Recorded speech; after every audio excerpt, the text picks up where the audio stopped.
बिहार किसका? Powered by नोवा शुद्ध देसी घी। जब जब खाए दिल खुश हो जाए, सदियों का नोवा शुद्ध देसी घी, सपना स्वस्थ भारत का। आई लव घी घी घी घी घी। नमस्कार, बिहार तक देख रहे हैं आप और आपके साथ मैं हूं हर्षिता सिंह। चुनाव के नतीजे आने के बाद अब बीजेपी एक एक करके अपने बागी नेताओं पर कार्रवाई करने का जो सिलसिला है वो शुरू कर चुकी है और इसमें सबसे पहला नाम जो है वो सामने आया है आरके सिंह का। जी हां, आरा से कभी सांसद रहे यानी कि पूर्व सांसद आरके सिंह पर बीजेपी ने कार्रवाई की है और अब आरके सिंह को 6 साल के लिए पार्टी से निष्कासित कर दिया गया है।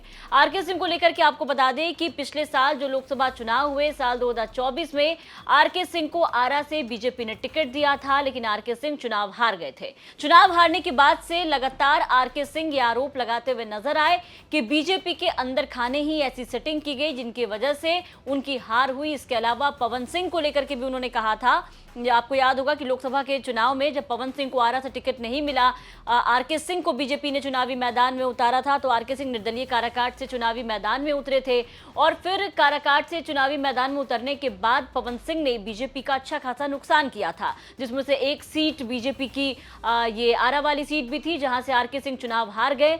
तो उसके बाद से ही आरके सिंह जो है वो लगातार आप ये कह लीजिए कि बागी नजर आ रहे थे।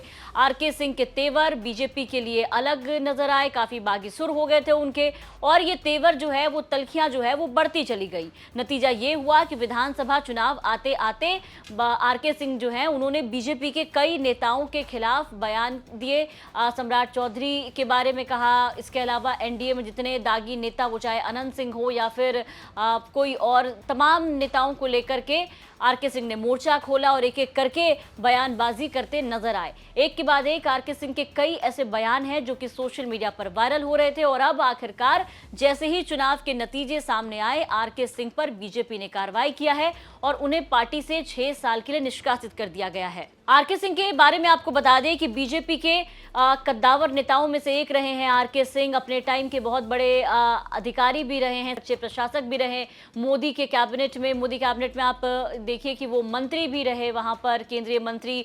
और फिर जब चुनाव हारे तब से आरके सिंह बीजेपी से काफ़ी ज़्यादा साइडलाइन भी किए गए और आरके सिंह ने अपनी एक अलग राह भी बनाई जिसको लेकर के काफ़ी ज़्यादा चर्चा हो रही थी। लगातार ऐसी चर्चा चल रही थी कि आरके सिंह जो है वो खुद ही पार्टी से इस्तीफा दे सकते हैं, अपनी एक नई पार्टी बना सकते हैं। चर्चा ये भी चली कि आरके सिंह जब लगातार बागी तेवर अपनाए हैं तो फिर बीजेपी उन पर कार्रवाई क्यों नहीं करती है। इन तमाम सवालों और चर्चाओं के बीच में आखिरकार आरके सिंह पर बीजेपी ने कार्रवाई किया है और अब चुनाव खत्म होते ही अपने बागी नेताओं को भी बीजेपी जो है वो साफ करने के मूड में नजर आ रही है, जिसमें सबसे पहला नाम आरके सिंह का आया। देखना अब ये होगा कि बीजेपी के इस एक्शन के बाद आरके सिंह का क्या बयान सामने आता है, आरके सिंह का क्या एक्शन सामने आता है, आरके सिंह अब क्या करते हैं। इन तमाम चीजों पर सबकी नजर है और हर कोई आरके सिंह के बयान का इंतजार कर रहा है। इस खबर पर आपकी क्या राय है कमेंट करके जरूर बताओ। और ये जानकारी हम तक पहुंचाई थी हमारे सहयोगी शशि भूषण कुमार ने। बिहार की तमाम खबरों के लिए अब बने रहे बिहार तक के साथ।